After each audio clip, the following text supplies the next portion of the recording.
Welcome to the Left of Str8 Show, where we talk entertainment, music, books, foodies, and more each week with special guest interviews of interest to the LGBTQ community and our straight allies. Direct from the entertainment capital of Northeast Ohio. Your host, Scott Fullerton, chats with some of your favorite entertainers, celebrities, newsmakers, and behind-the-scenes people across the country and around the world who make it all happen. So sit back, grab your favorite beverage, and let's start talking.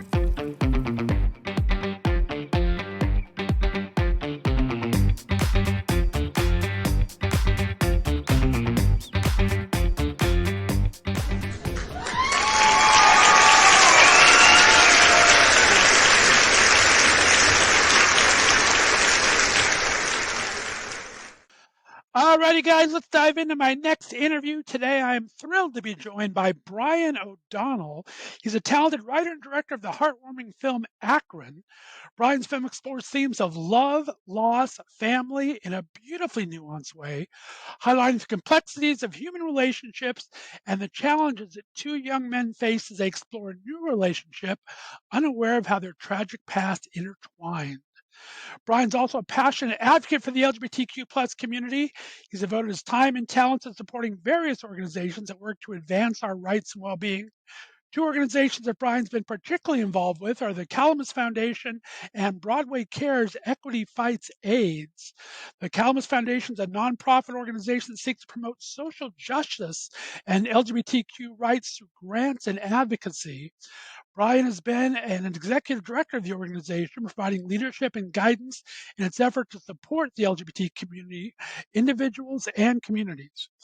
Similarly, Brian's been a dedicated supporter of Broadway Cares Equity Fights AIDS, which I'm very familiar with, and is an organization that provides essential services to individuals affected by HIV, AIDS, and other critical illnesses.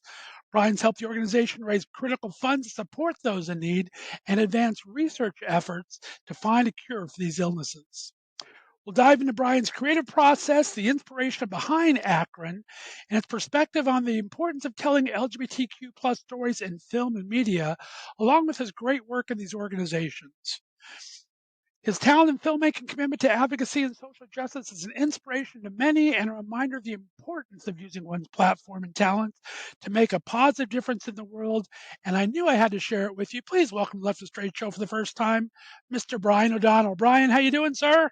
I'm doing very well. Thanks for having me.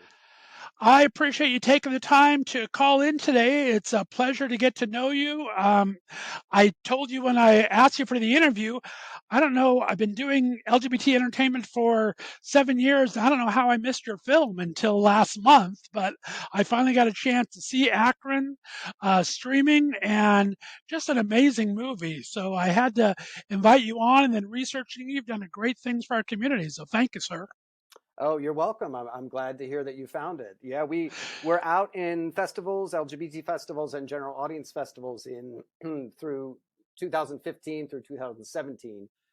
And then we did get distribution, so we are on Amazon Prime. So anytime is the right time to see Akron for the first time. So there you go. It is amazing.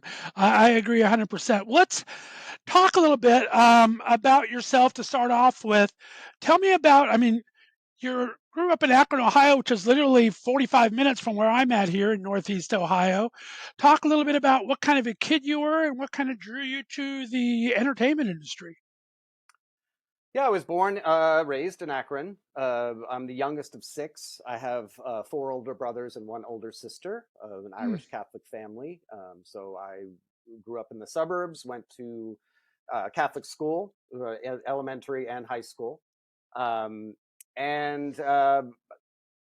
we're still a very, very close family, really close relationships between all of us, and had a good time growing up. This was the 70s and 80s. So as far as understanding and claiming my gay identity, that didn't start till a little bit later, as was often the case for a lot of people of our generation. Right. But great friends, great family, a really lovely place to grow up. But at a certain point, it's also, for me, it was a lovely place to get out of. So I moved to New York right out of high school and went to Tisch School of the Arts at NYU to study playwriting. I was very interested in writing all growing up. And Hmm. when I came in, saw the program at NYU and the real intense structure of it, classes of 7, 8, 9, and writing and reviewing it. I felt like that was a great place for me to go because I still had a lot to learn about my Hmm. own writing at that time. So writing Right, for the right. stage was the most direct and exciting form of that for me. And being downtown in New York and getting to see off Broadway and off Broadway shows and experimental shows, it was a really exciting time for me. This was 89 through 93. I bet that's very cool. When did you first come out to yourself? I mean, I've been in Northeast Ohio for 25 years now. Was honestly kind of surprised that there's a decent LGBTQ scene here. I mean, I came from Los Angeles, and I was pleasantly surprised. Even Youngstown had a couple of bars, and Akron had quite a few things going on as well. Did you come out to yourself while you were still in Akron, or talk about that and I did how you not. found the I LGBT community? didn't know a single gay person in Akron. Again, this was the early 80s. So I didn't know anyone. Of course, when I moved to New York and lived in the village, and classmates and people out, I began to the journey then when I was at NYU, but Mm, I didn't really fully come out even until right after I graduated, when I actually moved out to LA, and with some friends from NYU, and met up with another friend of ours out there. And it was the summer of 93 was really the coming out of for me. But gotcha. it was a very complicated time to come out at that time too, because AIDS was everywhere, and there Right. were no meds for it at that time either. So there's a group of us in a certain age category that even my medical doctor says there's a particular PTSD for people of that generation, because we're trying to come out, but how do you come out when you feel like you're drawn to something that is going to kill you? Exactly. It was a very, very scary time. So luckily, as I said, I had friends who were gay, and I had friends who were coming out, and I had a support system. So these were things that we could actually talk about. Right. That it was hard, but there was a support system. Yeah, very similar. It was a scary time back then. I Yeah, think we're kind of close to the same age and the same thing. You're just kind of starting to get uh, to understand what you're all about, but it's all you hear about is AIDS at the time, and no one really knows what's going on, and they're stopping everything to do with blood, and it's just a scary time. So very scary. I hear you. Definitely understand that. And unfortunately, I'm sure working with Broadway Cares, AIDS has not gone away yet. I mean, luckily it's been suppressed and we've made some major leaps and bounds, but it's still prevalent out there in society at large. Luckily, not just the LGBTQ community anymore, but AIDS is a large part of what's happening out there. It certainly is. And, it's shifted different communities. I always think of it as something that will get in the cracks. If there's cracks, Right. it'll find its way in. And people living in poverty, or people outside of the system, or outside of care support systems, it finds a way to get in there. So it is definitely something that we still need to be cognizant of and fighting for protection of, but also offering services and making sure people who are serial converting find a way to get on the meds, because the meds Mm. absolutely work, and find a way to get healthy food into their system, and find a way to talk to people and get support systems so that they can, holistically work on their whole health together. So it is still incredibly important to this day. Yeah. Yeah, I definitely want to talk to you more about that in a bit because I do think it's extremely important that we always talk about it. I mean, it's just, I think the last public person that I know, I was Alexis Arquette died of AIDS, and that Mm. was relatively not too long ago. And you'd think that it wasn't really happening anymore, and that kind of brought the awareness back into my eyes, and kind of went, okay, this is still going on. And as I've learned more and more, it's kind of shocking how much is still going on in It today's is, society. and the meds work, but they don't always work for everyone. Everyone's immune system is slightly different. And then if you add on other, mental health issues or addiction issues, they they they sometimes work in tandem to lower people's immune system. So Mm, um, it's very complex, and so you try and hope for people to get, uh, like I said, holistic, complete health services for themselves, right. because it's a obviously in some parts of the country, people are still shunned. People still have crazy ideas about transmission, and Right. crazy ideas about religious ideas, and so it's a ongoing battle for sure. Well, we'll definitely have to have you come back, maybe with a couple other people from the organization. I think that'd be a great subject for a full show sometime because it is, like I Absolutely. said, still prevalent, and I think it's very important. So I appreciate if you maybe think about circling back to that in a couple months here. Sure. It's right before Pride, especially too, because that's when things seem to get a little more risky, I guess we can say, for our community sometimes.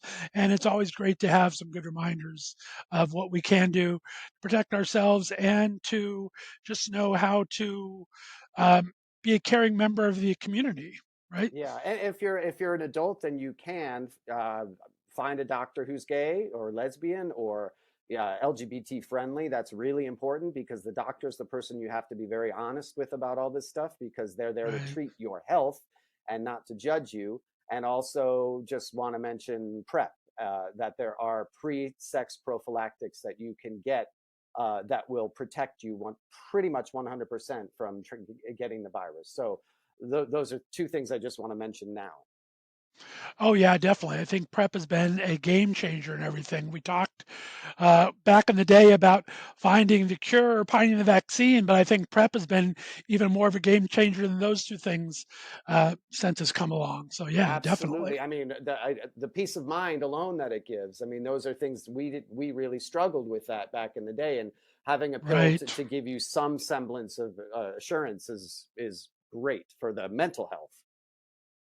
Exactly, and that's another thing you need to talk about more in detail too, because there are a lot of rules and everything go along with taking prep too. You need to Sure. make sure you're doing it the correct way. So yeah, I think that's a great conversation to have, and I look forward to talking to you a little bit more about that. Maybe getting some more people from Broadway Cares to talk about that. I think it'd be very important. It'd be great. Super. All right, well, let's get into the film though. I mean, like I said, I was really excited about the film. Um, Besides what I said in the intro, I don't want to talk too much about the plot because it's easy to give away and everything. And I just think people really need to see the film. But it is talking about relationships and family and love and loss all through that LGBTQ plus lens. So I think it has a really good focus to start there. I kind of read in my research that the idea came to you while you were at the Met New York, like in between an opera. That kind of blows my mind. Tell me how that came about and how that happened. It's true. I was at an opera with a friend of mine.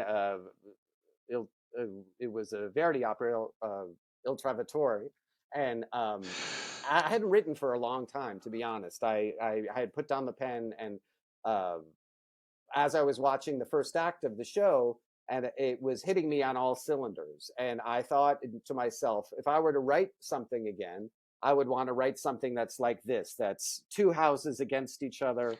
All of the characters are good people. There's not really an antagonist, but there's a fate is the antagonistic force that comes between them.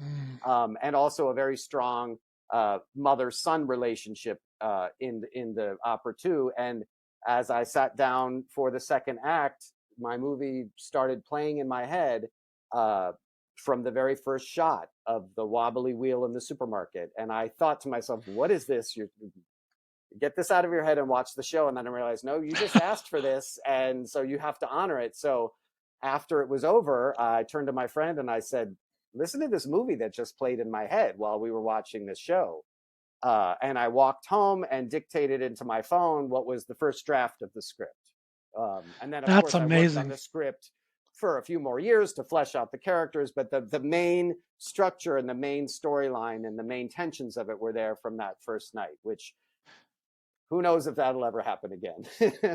Wow, that's amazing. Yeah, Now and that your actually background. fueled my making it. Like, I thought, I have to take this as far as I can because I asked for inspiration. I got it. So it's my job now to make sure I take this as far as I can. I didn't know it was going to turn out to be a production of the film, but it was, and I'm Mm. so grateful. Oh, I bet that's so deep too. Now, your background, like you said, when you were in New York, started out doing plays and things. Did it come to your mind as a full film, or did it start as a play, or how did it come? It, How did you start writing it? Good question. Yes, it did come as a film. And when I was at NYU, they did have you write both. And then when you were declaring your major and writing your final thesis, you chose one track. And so at that time, I Okay. chose playwriting, but I did have some experience in screenwriting. And as I was seeing it in my head, it was very clear that this is a movie. This is its locations. It's got the romance of a movie, the visual romance of a movie. Right. So it was like, here we go. I guess I'm writing a movie. I love that. That's so cool. Now, did the story have Akron as the backdrop originally, or did that just fit into production, or how did Akron come to be Akron? It did have Akron right from the start. I think it was a synthesis of a lot of ideas that I was already having Mm, about things that I wanted to see in media that I wasn't seeing. One of mm, those being an LGBT film set in the middle of America instead of on the coasts, mm, because filmmakers tend to live in LA or live in New York, and production right. houses tend to be in those places. Movies tend to be there. Obviously, there are some great examples of movies in other locations, but I never really felt Sure. like, oftentimes when you're seeing Glee or you're seeing other films that are supposedly set in Ohio, anyone from Ohio knows that those plants don't grow where we're from. And Right. so I wanted it to be authentic in the Midwest. And I also wanted it to be a story about accepting families and accepting parents in the Midwest, because I think people don't know that that exists. And Exactly. I was seeing that it was existing, and I was also seeing, like, it's time we tell the story that of this family, regardless of whether it exists or not. This is a movie. We can say whatever we want in the movie. And so if this is an aspirational film in some ways, and it gives hope to some people that there are families out there like that, then all for the better. Uh, Right. uh, No, yeah. exactly. I love that. I mean, you think back about it, Glee, I don't think they ever were delayed due to a snow day. And I think every time you're on the football field, it was sunny skies when we know we play football in the snow and cold and bitter here. So you're right. That's kind of funny. I like that. Yeah. Let's talk about the production a bit. You ended up wearing all the hats with a huge assist from Sasha King, your co-director and producer. Tell me how you knew her. What convinced the two of you this you could make this project come together? I knew Sasha from, again, 94, 95. I lived in LA briefly after I graduated from college, and then realized I needed to get back to New York, that I was really a New Yorker at heart. So I came back to New York, and I met her through friends. And she at that time was bartending downtown with a good friend of mine, and just a lovely, lovely person. And it was kind of the running around days. After that, she's originally from Ireland. She moved back to Ireland, and studied filmmaking, and went to the great institutes in Ireland of filmmaking, and learned everything from beginning to Hmm. end. So she had heard that I had a script, that I'd been sending it into the Out Fest, which is the LGBT Okay, festival sure. in LA, their screenwriting awards. And 2 years in a row, I got into the semifinals, but not the finals. And at that point, I Hmm. was like, well, what am I going to do? I think it's finished now. I can't keep rewriting it and submitting it. So anyway, she heard about it, and I sent it to her, and she said, I think we can make this. She had experience producing small independent films in Ireland. So I said, let's do it. So we just did it. We said, we'll co-direct it, we'll co-produce it. I felt comfortable directing because I'd worked with actors and directing in theater in the past, Right. uh, and I knew that with production, I could figure that out, and it was really important for me to be one of the lead producers on it too, because I'm from Akron, so I could call in favors from people. I knew how to speak to locals. I knew how to, you know what I mean. It's like Sure. it's really helpful to have those ins. So we figured out between the two of us how we could make it work. We set up a Kickstarter. We raised money through Kickstarter. We shot it for a very, I won't tell you, but for a very, very low budget. But we concentrated on the lenses and the actors. If it looks beautiful and if the actors are as good as they turned out to be, people won't even know it. I mean, there's an appeal to it that it is an independent film and it looks enough like an independent film so people know the world of the film itself. But Right. it looks like a couple $1 million when you really look Oh, at it. definitely It's a does. really Sure. beautifully shot film, and our cinematographer was someone who Sasha knew from Ireland, and he came over to shoot it. But the rest of the crew we just found online from New York and from Ireland. The sound guy was from Cleveland, the boom operators, all of the production assistants, all of the grips were all from that local, we're local Oh, from nice. Akron. Yeah. Mm-hmm. And we just had a team that we said, we're going to eat together. We're not going to put any divisions between people. We're all going to be one big family on this. And everybody to the last day, they were running around on set to make it work. Everybody inspired everyone else. When the actors could look at the screen and see the work the cinematographer was doing, when the cinematographer could watch the actors working, everybody realized, oh, this is really special. This is going to be really good. So they stepped up and worked very hard. And for an independent film like that, that's the most important thing. Is Sure. that everybody brings their A game. Right, that's amazing. That was my next question, actually. Talk about the casting. How'd you find the actors? I mean, the film is really so core character driven. There's not a lot of superfluous things outside of these core characters. What was it like bringing them to Northeast Ohio to begin with? And did the actors become as close knit as I imagined in my head because their characters were so dynamic in the way they played off each other?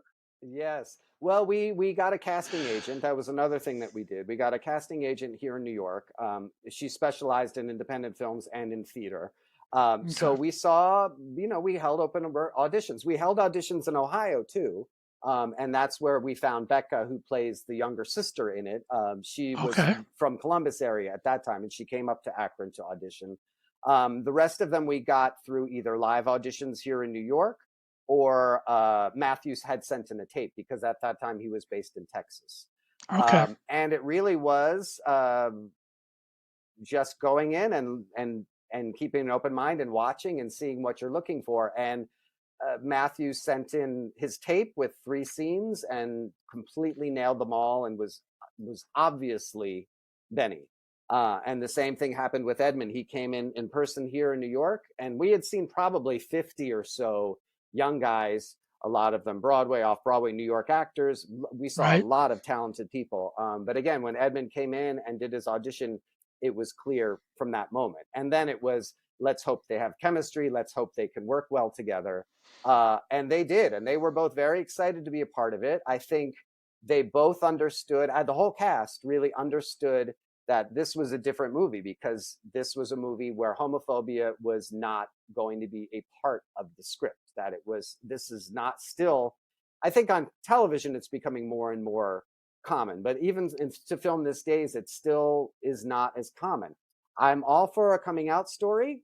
We still need them because people are coming out every day, but they Right. have to be new and fresh if you're going to do one of those. And I didn't want that. So I think everybody understood not just the relationships and their characters, but the purpose for the film. So Right. so Matthew and Edmund, started meeting with each other through FaceTime before, to talk about the script and talk about their Hmm. characters. Because when we started, it was like being shot out of a can, and it was an 18-day shoot. So And you shot true to they seasons came too, right? in fully off book. Sorry. I said, and you also shot true to season too. I mean, the timeline in the movie is the timeline that was actually in Northeast Ohio at the time, and Florida, We I sure guess. did, which comes with its own issues, because we were shooting in March. And one day we were shooting an outdoor scene. I won't give it away, but it's a big outdoor scene. And Andrea Burns, who plays the mother, it snowed that morning, and she's like, "We're not going to be able to shoot that outdoor scene today." And I said, "No, it'll all the snow will be gone by this afternoon." And she looked at me like I was crazy. She's originally from Miami. She lives here in New York, and I said, "No, it will be melted, and the cement is going to be wet. No, it's going to be dry." And sure enough, when we went to shoot it, she was like, "You're right," and I was like, "I'm from here. It's crazy. You wouldn't think I'd be right about it, but I was."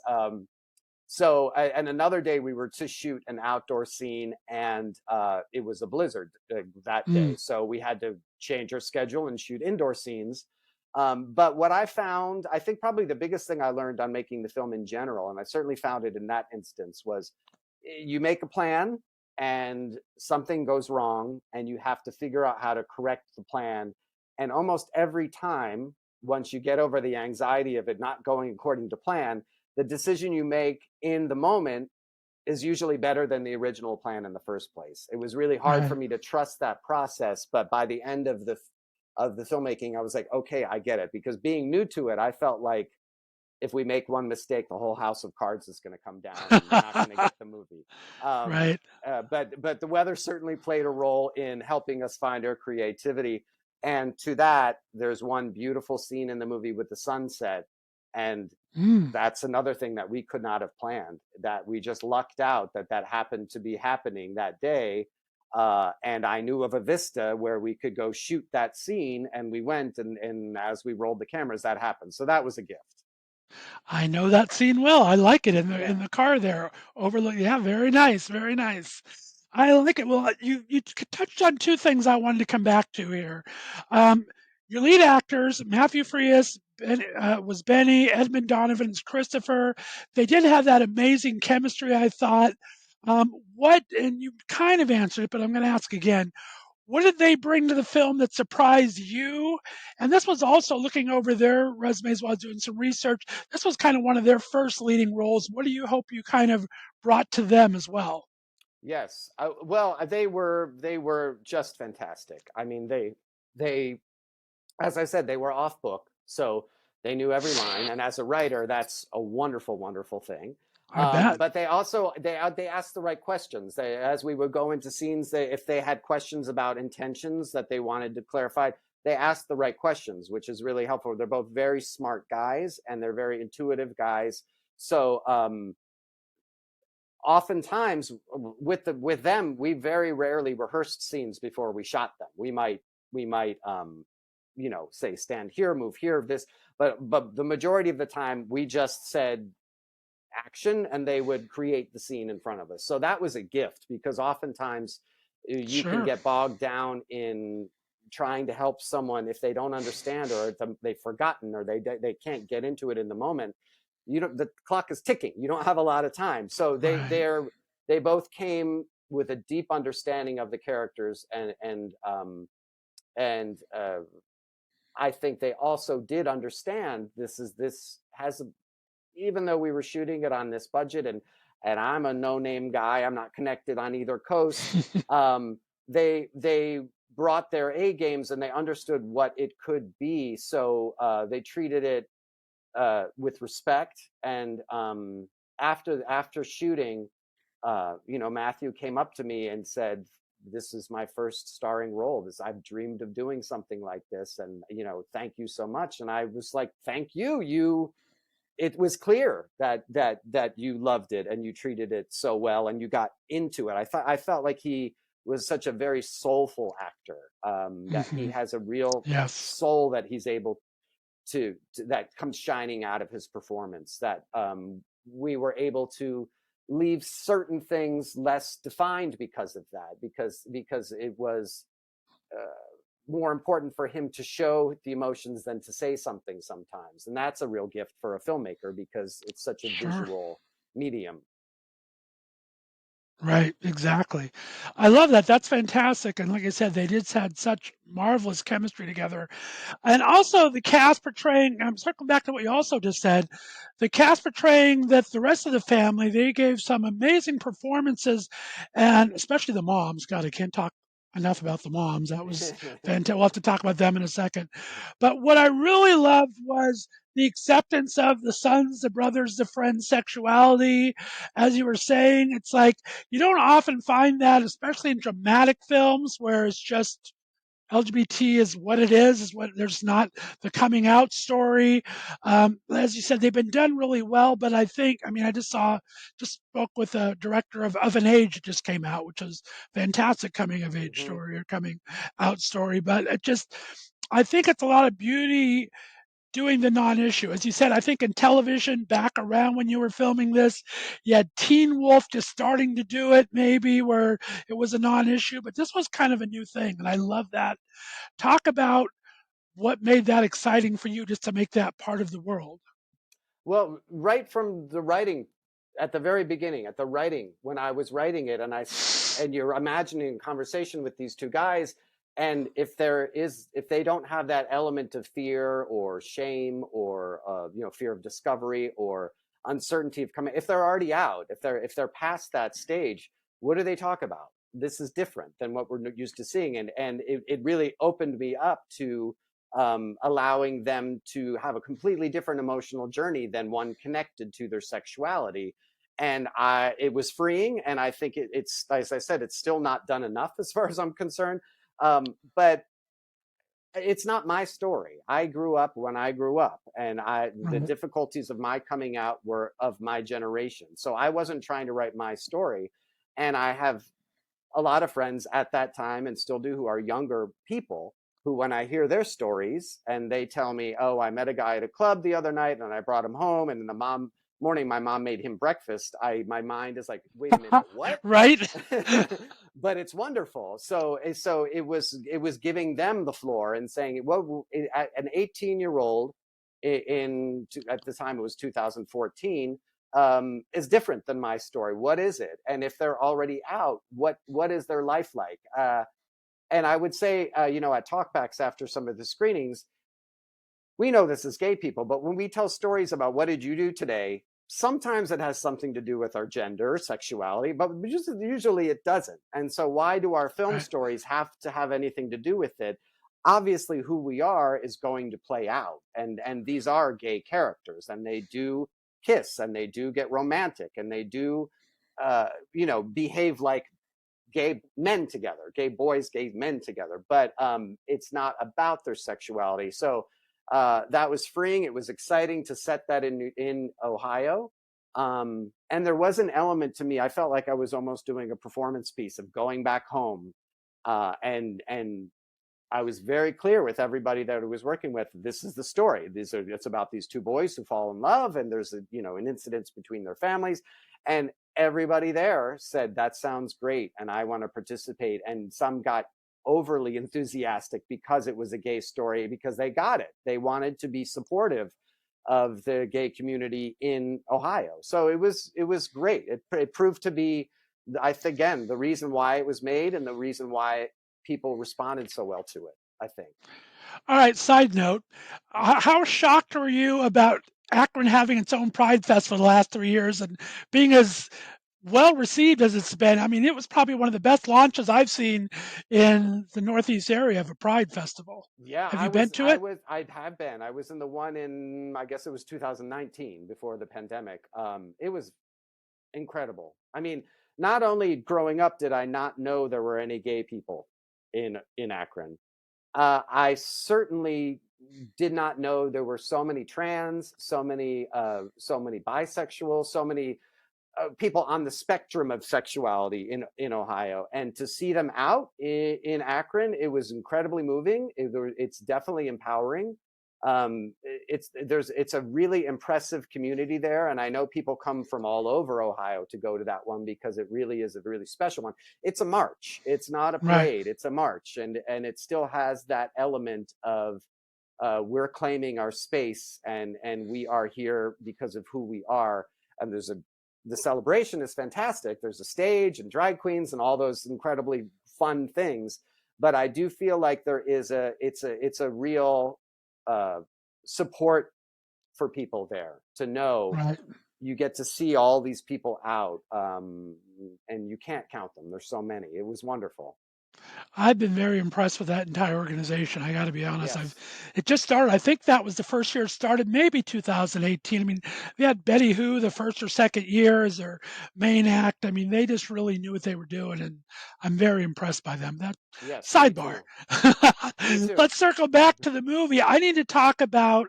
We're talking about the cast and the powerful. I spoke about the mothers. There's one scene where they kind of confront the main issue of the film, and they really have not seen each other through this entire movie. What was that like to direct that scene with those two ladies? Because they were powerful as hell. I mean, I'm honestly getting chills right now because you brought me back to that moment. It was remarkable. Either, as I said, it was Andrea Burns who plays Benny's mother, and she is, people know her from Broadway, from In the Heights. She's an incredible singer, stage performer, actress, all of the above. And Amy DeLuze is an actress, and she's a playwright now, and she's also incredibly smart and really empathetic. And she said going into it, one of the reasons why she wanted to do it is one of her sons is gay, and she wanted to show him her support, and Oh, she was that's excited to be amazing. involved in the project on a personal level. Um, but they're real actresses, and they really go to the depths of their characters, and so it was incredibly moving. Again, it was more about blocking for them than anything else because they understood what needed to be delivered in those moments. And yeah, that's a scene that gets me every time. And I think another reason why I think Akron works so well is that all of the characters are treated with respect, and all of the Very characters, much. there is no, oftentimes the father is the antagonist or the mother is the antagonist. And again, with Latino families, it's usually the stock character of the machismo father. And I had great talks with Joseph Melendez about being a different kind of father in this movie. But I think that it's a movie, it's a gay movie, but it's also not a gay movie in the sense that Right. anyone going in will relate to one or two of the characters. In an early cut, my sister, who was one of the executive producers on the film, and certainly helped us a lot in the editing of the film. We had an earlier cut in the film that we had to go back and we had to play with it, and she was like, "This movie is about Lenora." And I was like, "It's not about Lenora. This is Benny's movie. This is Benny and Christopher's movie." But because the character is so full and the emotional journey is so full, it is in a sense also Lenora's movie. Sure, And you can and see that. so people, what I love about it is even on second or third viewings, you pick up on subtleties that the actors do in their various roles that you might not notice the first time because you really are feeling, say, you're feeling Benny through this version, but you could watch it and Right. track a different character, and all of the actors were just phenomenal. Agreed 100%. Well, I mean, it was in numerous festivals, like you said. I can't believe it's still going to be going out in other festivals. You've won some Best Feature Films. What was it like to have the first film that you created get all these accolades? I mean, is it intimidating? Is it exciting? Is it all the above? It was wonderful. I mean, I think because it's not just my work, it's the work of uh, my partner Sasha, and the cast and the crew, and that because it was a collaborative thing and I was being the one who was representing it when it was going out, it was a joy. And we showed it. I went to Amsterdam and showed it at an LGBT festival in Amsterdam, and I went to London and showed it to an audience of 900. I didn't know anyone was going to see this movie when we were shooting it, and so it was wonderful, and it's fun to talk about because people are curious about it and do have their questions about the film, because it seemingly comes out of nowhere. And I knew it was going to be a film because it's independent, and because even with the distributor we got, which is Wolf Video, which is an LGBT distributor and done a great job with it, there's no money for advertising. And so Sure. I knew it was going to be a word of mouth movie. And we've seen that in, say, even on Amazon with the numbers of people. We get new reviews all the time there of people seeing it for the first time, and they're telling a friend to see it. So that makes it really special to know that it was a labor of love, and we know that people are telling other people to watch it because they were moved and they want to share that with someone else. That's just so cool. Exactly. I've had at least 10 people that I've talked about it to in the last month that I've had watch it that didn't know. Like I said, 45 miles down the road here where it was Yeah. shot. Spread the So word. Spread it's the word. it's exciting. Well, now talk about now that you've learned what it's like for this endeavor to happen as you wore so many hats and everything. Is it intimidating to make another feature? What's your process now? Are you writing? Are you looking to direct? Are you looking to produce? What is I mean, you're doing a lot of great community stuff, which we're going to talk about in a second. But as far as creatively for you, what's your next big thing, you think? Well, I think what I want to do is, well, I've been writing for sure. I want to write and direct. I think as I said, I think producing the first film for myself, being part of the half of the production team, was really important for me to learn how things go, for me to be the point man in Ohio, all of those things. But I moving forward would really prefer to just direct the writing Gotcha. that I've worked on. So I have a finished script that we were just about to start going into pre-production for before COVID, Hmm. and that is set in Mumbai, India, Oh, based okay. loosely on my time with friends there, and the LGBT community there, and the things that I learned about them there. But it's become incredibly complex, I and bet. it's a very difficult thing to start to put into motion. So in the meanwhile, I'm working on a script now that is another Ohio set script. Oh, wow. Very different kind of script, but it would be set in Ohio because I know we've done it before. I can do it again. We can shoot in Ohio. So I'm just trying to rein that one in fully. It's on the line, and I just have to reel it in. But as I said, it's a very different kind of movie. I would say the Mumbai one is a bit of a fish out of water, kind of a rom-com. It's a little mix. And the other one set in Ohio actually has some thriller elements to it. So it's a very different kind Nice. of script. Yeah. Oh, well, let me know about that. I'll produce the heck out of that for you. Help me. I'll help out all I can. That's fantastic. Excellent. But I do have gay characters centered in all of the movies. And again, they're not coming out movies, but they are. My idea is that I would like to investigate gay characters in different decades. So I've done 18-year-olds. The one in Mumbai is a guy in his 30s. The one that would be set in Ohio would be a child, and then an older version of the child, someone in his 20s. So that's exciting to me, is to think about them conceptually that way. Oh, I bet. That's very cool. All right, let's transition. We're running out of time here. Let's talk about your transition to advocacy, your work for the LGBT community. Tell me about, I don't even know if I'm pronouncing it right, the Calamus Foundation, how you learned about it, how you became its executive director, and what are you most proud of that organization and what you've done there? Sure, sure. Well, I'll start actually with Broadway Cares because that led me to Calamus. Okay. So I've been managing the grants program here at Broadway Cares for 25 years, which is uh, the we give grants to LGBT, HIV/AIDS organizations across the United States, Puerto Rico, Washington D.C., social service organizations, food organizations, almost 500 of them, up to $8 million a year, thanks to the incredible talent Mm. and support of the Broadway community that really does the bulk of our fundraising. If you've ever been to a show and they hold the red buckets after the show for collections, that's us. And then we have a great production team here who does special events for fundraising too.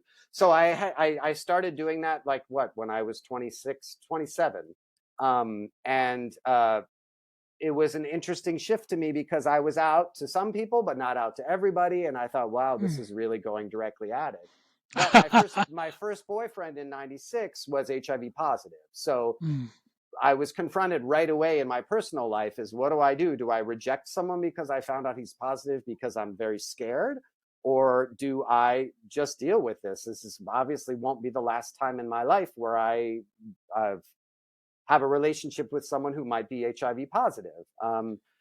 And so it was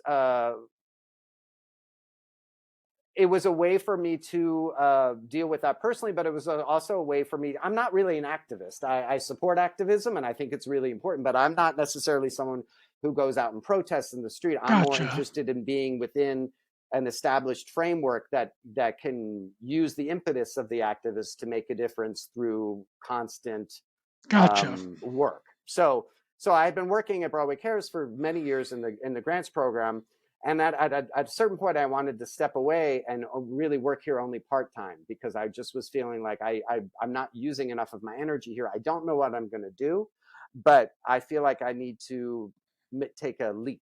And right at that time, I heard word that the Calamus Foundation was coming into existence, that there were board members who were looking for an executive director to establish a foundation that can make grants to LGBT organizations. And so it happened to be at the right time. They happened to like me. They happened to hire me. It was a very different kind of program. I mean, as I said, I was the sole employee, and I was working with board members who were earlier on the board of GMHC, who had been from the very start some of the people who were raising money and donating money themselves to causes. Really smart guys. And oftentimes they're much larger grants to groups like SAGE here in New York, which is for seniors, LGBT seniors, and support services for them. So those tended to be larger grants. And there were more meetings, more site visits. It was very exciting. So with them, I'm really proud of. There were a couple years where we focused almost exclusively on LGBT youth at risk, and with homeless youth, and with the Ali Forney Center here in New York, a couple of other organizations here, and it was really great.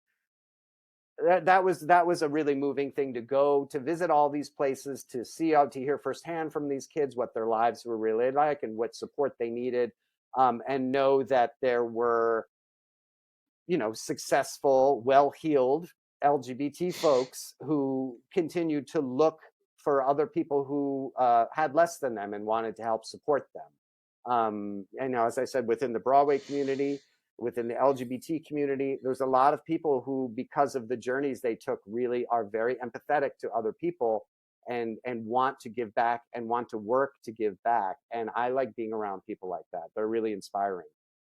Amazing. That is inspiring. I'm so excited to learn about that. And I just think that we all need to find a little something to give back. So it's whenever we can find something, whether, like you said, whether it's activism, which is a little separate thing, or actually working in the machine that makes it happen. I think it's very important to find where we can find some small cog for us to work on. So. Absolutely. There's a place for all of us within it. And if you feel like this isn't the place, that's fine. You can rotate and find another place. We all serve a purpose. Right, exactly. Well, Brian, it's been an absolute pleasure talking to you today. Like I said, I so enjoyed the film. Congratulations on all its success, and I hope it just keeps bringing bigger and better things. I'm going to keep spreading the word on it, and I really appreciate you taking the time to come on the Left of Str8 Show today. This was really fun. Thank you so much. Really now, I know the movie itself has its own social media. Do you happen to have that with you? And then I'll put it up on the little chyron down below. It's Akron the Film is what it is on Instagram and on Facebook. Super duper. And if people want to find you and anything and might want to talk about your foundation or anything, where can they find you? I'm on Instagram as well, but my name on Instagram is BlueBoyNY. Okay, super. Whole nother story. Well, we will have you back many times in the future. I hope we're going to talk about AIDS sometime soon. We'll talk about theater, and I think even fundraising is an important topic we can do. I try to do some serious shows every once in a while. Our organizations always need money. Every organization always needs money, especially in today's day. So we'll definitely have to have you back a few times, my friend. Well, that's very kind of you. Thank you so much. All right. Well, super. Stay on the line for me. Guys, we're going to go to take a quick break. I'll be back to wrap things up in just a little bit. You're listening to the Left of Str8 Show right here on the Left of Str8 Radio Network.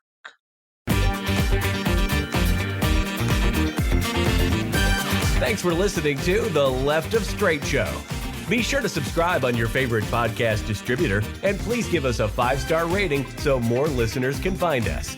You can follow us on social media and be sure to check out our website, www.leftofstraightradio.com, for contests and other news and information. See you next week.